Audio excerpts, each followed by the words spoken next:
let other people finish their lunch and join. They will miss a lovely lecture by Professor Nayak, who is one of the finest teachers I have seen. And he'll be teaching us something about statistics, which I have never understood anyway. So I hope to understand a little bit today. Sir थोड़ा थोड़ा बताना जो कुछ समझ में आ जाए. Yes sir, वैसा ही बताएंगे. हाँ. Okay, so good afternoon आगे आ जाओ बच्चों, आगे आ जाओ यार. थोड़ा कोई नहीं तुमसे क्वेश्चन नहीं पूछ रहा, कोई आ जाओ अच्छे से आराम से देखो. और जो भी क्वेश्चन पूछेंगे बहुत ही आसान होगा. नहीं और तुम भी पूछ सकते हो, मेरे को छोड़ के मेरे से मत पूछना. Okay, so good afternoon everyone. So I hope you will keep yourself awake because after that lunch. So I am just going to talk little bit touch about the statistics. अरे ये नहीं मूव कर रहा, ये move नहीं कर रहा, ये तो लाइट आ रहा है. सर ये रिवर्स है sir, forward sir this one. अच्छा ये नीचे वाला. Oh sorry. Now for anything when we do about evidence based, we talk about evidence based medicine, everything the backbone is statistics, because whatever we say that this is right, this is wrong, this is proved, not proved, all based on the statistics. So the aim of this talk is to familiarize attendees with some of the basics of statistics. Now these are the commonly used terms which everyone should be aware. Probably all I will not be able to discuss today, but then say what is data, parametric, non-parametric, mean, median, mode, range, because when we are giving, we have a raw data, but that raw data entirely cannot be put in the journal or anywhere, otherwise no one will understand it. So in that case, there are two terms which are used, central tendency and a spread. So that tells us lot about the data. Then data display, how to display that data, a standard error of mean, confidence interval and significance level. Now these data, what are data? They are facts, observations and information that come from the investigation. Now there are various types of data. There are only two types of data that we have to know. One is which is known as qualitative or categorical. Now qualitative or categorical means there are certain attributes. So based on certain attributes, you put this person in a particular category. And it can be two types, either nominal or ordinal, that I will just tell you. And in one there may be only two options, which is known as binary data, and other which is non-binary if the options are more than two. Now nominal data is what? Observations which are are assigned to descriptive categories according to the presence of or absence of certain attributes. Now what are those? Like someone says sex, so male or female, so you put in a particular group all males, one female. Then dead or alive, then color of hair, so you can have category, any category. These are all qualitative data. This is not quantitative. You cannot quantify this. Or blood group, A, AB, B or O, whatever it is. So based on that, so these are nominal data. Now those data, blood group, say you cannot arrange in a particular order, ascending or descending.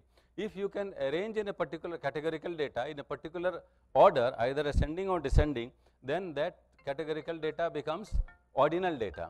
Is in order. I had put it this. So ordinal. Now suppose pain, someone says that pain can be mild, moderate, severe and unbearable. So you know that you have arranged this in a particular manner. So this is categorical data which is ordinal. But one thing remember, the difference between mild and moderate or moderate and severe are not the same. So that may be the difference in the interval, but this is the different category you can in order you can put. Now so ordinal can be ordered categories like grade of breast cancer, better, same, worse or disagree, neutral. So all those things you can grade it. But nominal you cannot grade. Binary data already I told you is 2 if the options are 2, if more than 2 then it's non-binary. Now numerical data, the other one is numerical or quantitative. So there you quantify that. So either this can be of two types, either you measure a particular thing or you count a particular thing. So both are known as quantitative data or numerical data. Now measured, like if you measure the blood pressure, so various blood pressures, this is height, weight. Now, the counted data, number of children in a family, number of attacks of asthma per week, number of cases of AIDS in a city. So, all these things you are not measuring, you are counting and then putting in that. So, that is both are numerical data. One thing you can also, for analysis purpose, you can convert the continuous data cannot be converted, but the numerical data cannot be converted, numerical data can be converted into categorical data. How? So, blood pressure, you can quantify from this to this is mild, from this to this is moderate, from this to this is severe, but other way around you cannot convert. Means from the categorical data you cannot do into the numerical data or continuous data.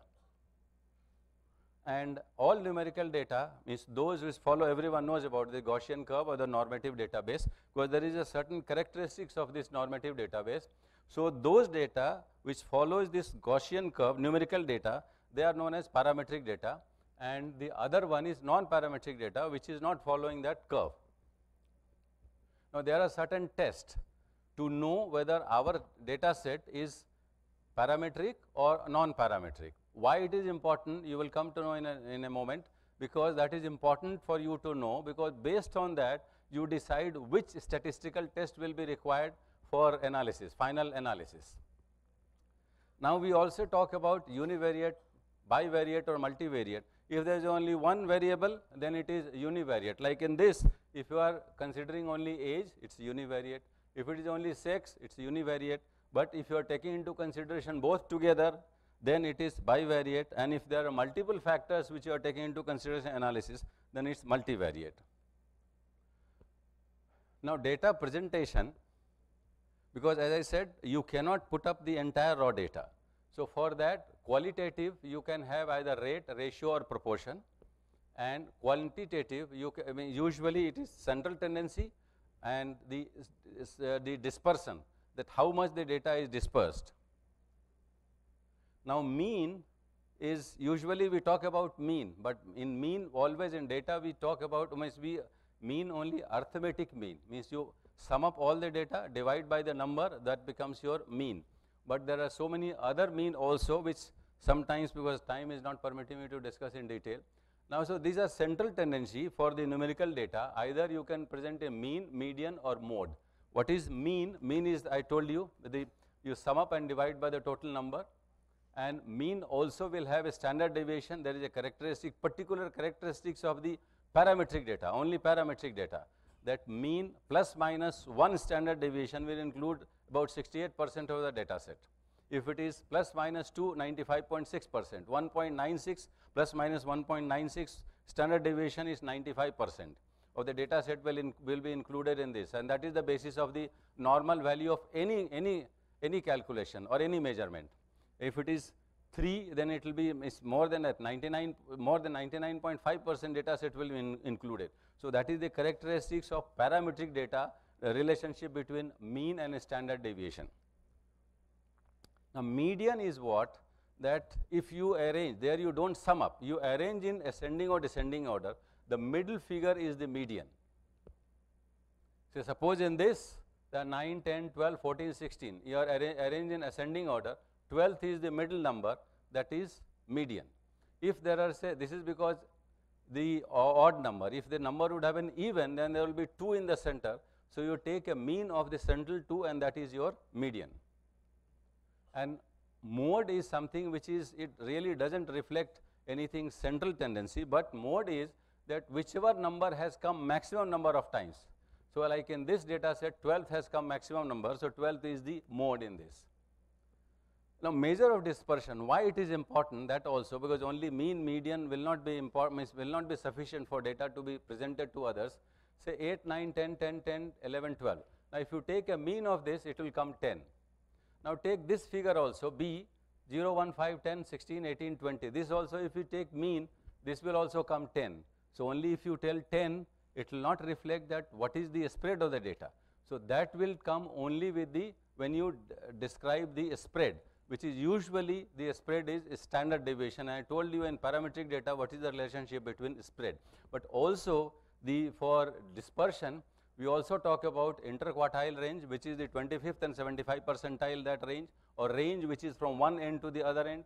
or variance, standard deviation, variance I will not talk right now, and coefficient of variation, all this probably will take some time, so I will not explain. The range is basically, it can be two, either the two edges, two ends, or the difference between the maximum and minimum. Interquartile I told you, standard deviation relationship I told you, standard error, I will just, standard error, one thing, standard deviation and standard error, they are not the same. They are not same, because sometimes people commit mistakes because standard error is always shorter, smaller. So they feel if I put up standard error, then my data will become more precise. No, standard deviation will tell you a spread, because that relationship I told you.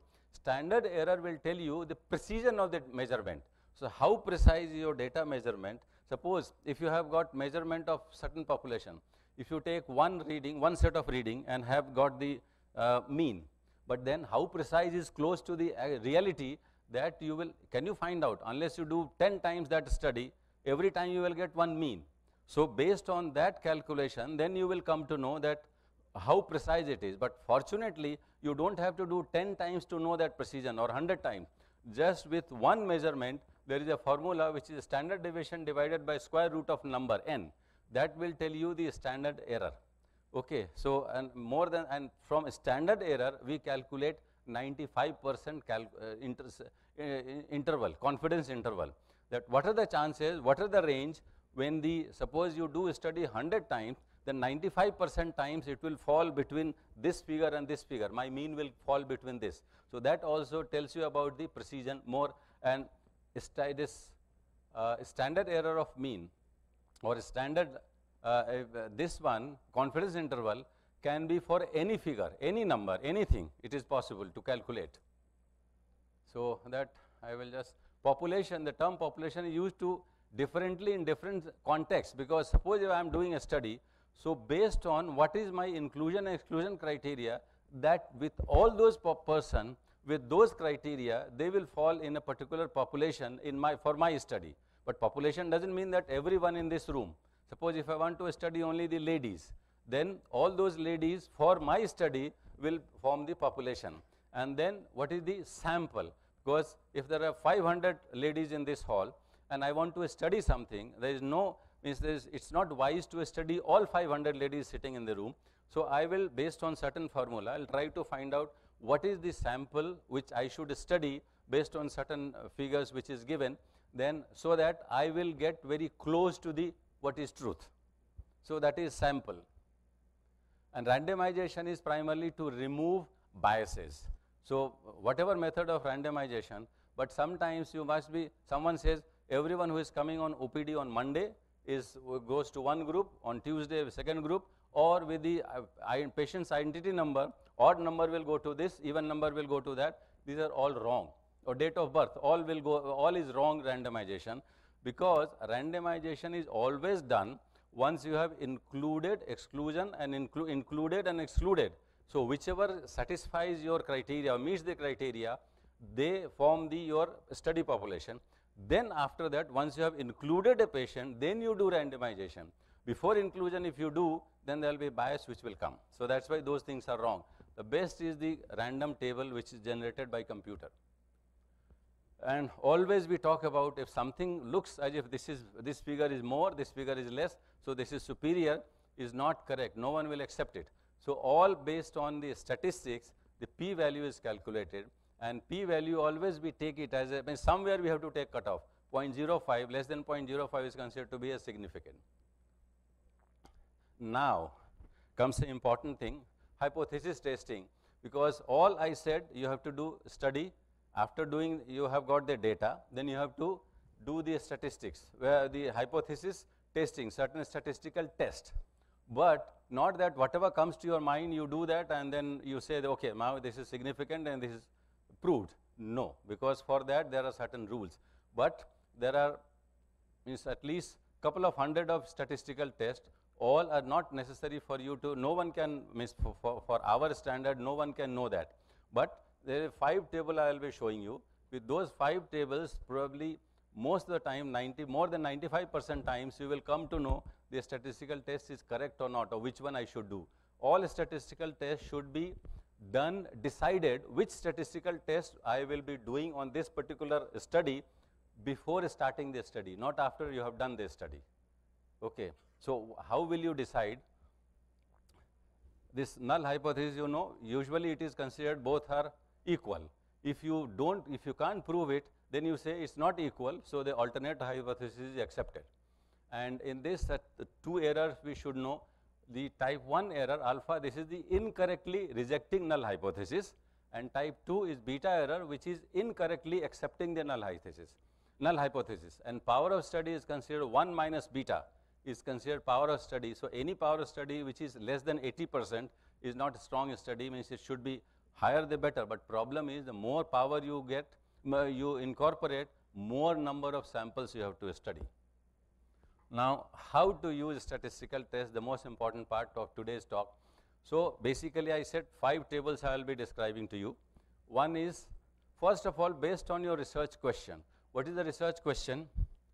Is there a difference between the groups unpaired, 2 or more independent samples drawn from the same population? Means what do I mean by unpaired? Unpaired means, no, don't try to mug it up right now, because no one can mug it up, but 5 tables, if you understand the basics, I will give you reference from there, you can always refer to. So, what is unpaired? Suppose if I have to study in this population the effect of 2 medication. Okay. So, what I will do, I will select group A, I will select group B. Group A I will give one medicine, group B I will give different medicine, and I will see what is the difference. So, this is unpaired group, because there is no correlation between measurement of group A and B. So, this is unpaired. So, if this is the question, then this table will be applicable. Whether then you have to come to know why it was important, whether I am dealing with numerical data or categorical data. If numerical data, then it is parametric or non-parametric, because based on that the test will vary. Now, if 2 groups, parametric, numerical, parametric group, 2 groups, then it is unpaired t-test. If it is more than 2, ANOVA. If it is otherwise non-parametric, 2 groups, Mann-Whitney, more than 2 groups, Kruskal-Wallis. Also, remember, if it is more than 2 groups, the 3 or 4, don't start say A, B, C, don't start comparing A to B, B to C, A to C, then it will be wrong. Then you have to do this test, and after this, if it is showing significance, then you do post hoc analysis, and these are the tests used for post hoc analysis. I am not reading the name, because then you will get confused, but later on you will refer to what I am referring. Then categorical data, 2 groups, more than 2, chi-square test or Fisher test or chi-square test. Okay. Now, move to the next table. Next table, only one difference. What is that? Is there difference between the groups which are paired? What do you mean by paired? Is paired group, the reading of group A will affect the reading of group B. How? Suppose if I want to know the effect of one medicine, say any medicine for intraocular pressure control, what will I do? I will take one measurement before giving the medicine.